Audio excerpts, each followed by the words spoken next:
Good morning प्यारे बच्चों, स्वागत है आपका एक बार फिर क्लास 6 गणित में। और आज हम करेंगे एक्सरसाइज 3.2 क्वेश्चन नंबर 12। तो बढ़ते हैं क्वेश्चन नंबर 12 की ओर। निम्न में रिक्त स्थानों को भरिए, यानी कि आपको क्या करना है, रिक्त स्थान यहाँ पे भरने।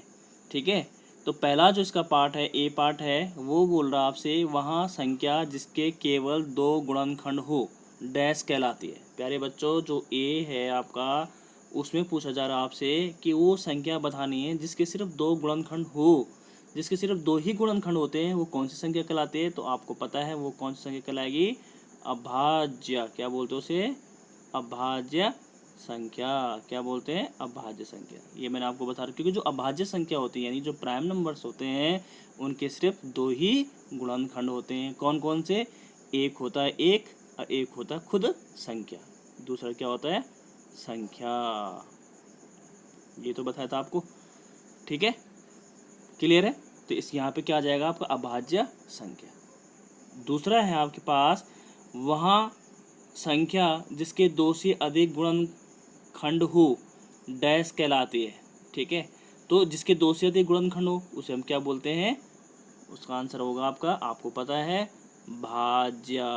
क्या बोलते हैं उसे? भाज्य संख्या, यानी कंपोजिट नंबर। तो आपको पता है कंपोजिट नंबर, जैसे मैं कहूँगा आपको 4, तो 4 क्या है? एक कंपोजिट नंबर। तो इसके गुणनखंड क्या होंगे? 1 होगा, 2 होगा और खुद 4 होगा। तो कितने गुणनखंड हो गए टोटल? 3। देखो 3 कैसे? 1 फिर 2 और 4, 3 गुणनखंड हो गए ना। तो इसका मतलब क्या कहलाएगा? ये आपका भाज्य संख्या कहलाएगा। क्लियर है? तो पहले का आंसर हुआ अभाज्य, दूसरे का आंसर हुआ भाज्य। आप इसको साथ साथ अपनी कॉपी में भी, नोटबुक में भी नोट करते रहिए। ठीक है बच्चों, अगला है इसी का सी पार्ट है। एक न तो डैश है और ना ही डैश है। देखो यहाँ पे क्या बोल रहा है आपसे, 2 डैश आपने भरने हैं। ठीक है, तो सी मैं आपके पास चल रहा हूँ सी पार्ट को लेकर कि एक न तो, एक क्या है? एक न तो अभाज्य है, क्योंकि भाज्य अभाज्य होने के लिए क्या है? 2 गुणनखंड होते हैं। तो एक का तो एक ही गुणनखंड होगा। देखो एक एक के कितने गुणनखंड हो गए? एक ही गुणनखंड होगा। ठीक है, एक का गुणनखंड क्या होगा? 1 इंटू 1 होगा ना, 1 इंटू 1, तो एक ही गुणनखंड है। ठीक है, तो हम क्या बोलेंगे उसे? एक न तो अभाज्य संख्या है और न भाज्य संख्या है। न अभाज्य है न भाज्य। तो यहाँ पे जो आपके पास प्यारे बच्चों, जो आपके पास यहाँ पे 2 रिक्त स्थान है, वहाँ पे पहले वाले में आएगा अभाज्य, दूसरे वाले में आएगा भाज्य। तो ना हमें कह सकते हैं ना तो एक तो ना अभाज्य है ना भाज्य। अगला है आपके पास डी पार्ट, हम लेके चलते हैं। डी पार्ट है प्यारे बच्चों, सबसे छोटी अभाज्य संख्या ज्ञात करो। सबसे छोटी अभाज्य मतलब सबसे छोटी प्राइम नंबर। तो सबसे छोटा प्राइम नंबर क्या होगा? 2। क्यों होगा 2? क्योंकि प्राइम नंबर 2 से तो स्टार्ट होते हैं।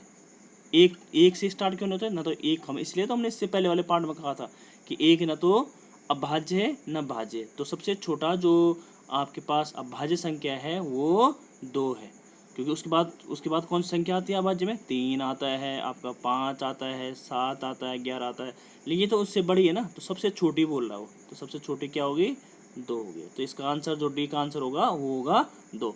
बच्चों, आपके एग्ज़ाम पॉइंट ऑफ व्यू से ये बहुत ही महत्वपूर्ण प्रश्न है। मैं आपको बता दूं एक्सरसाइज 3.2 का, अगर आपके पास रिक्त स्थानों को भरने के लिए आएगा तो इनमें से एक पार्ट या 2 पार्ट आपके पास बहुत आने के बहुत ज़्यादा चांसेस है। ठीक है, तो आपको इनको ढंग से करना है, ध्यान से पढ़ना है।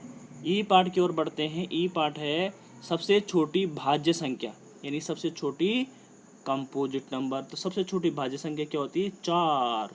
क्यों? क्यों बोला मैंने इसको?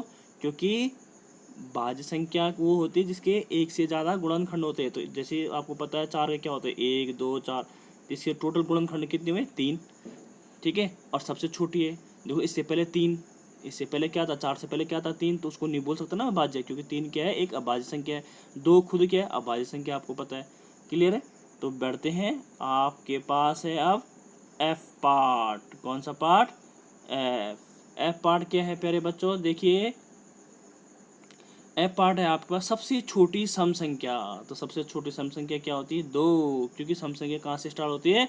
2 4 6 8। सम संख्या क्या होती है? जिनमें दो का जो दो के गुणन में होते हैं या जिनमें दो का भाग चले जाता है। ठीक है, समझ में बात है।